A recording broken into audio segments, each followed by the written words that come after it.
تقبل اللہ منا ومنکم،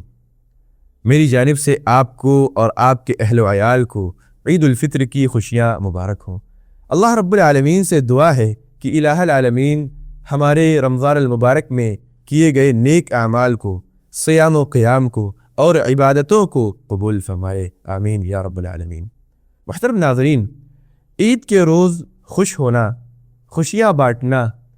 نئے کپڑے پہننا، زیب و زینت اختیار کرنا، بچوں کو عیدی دینا، یہ مستحب عمل ہے،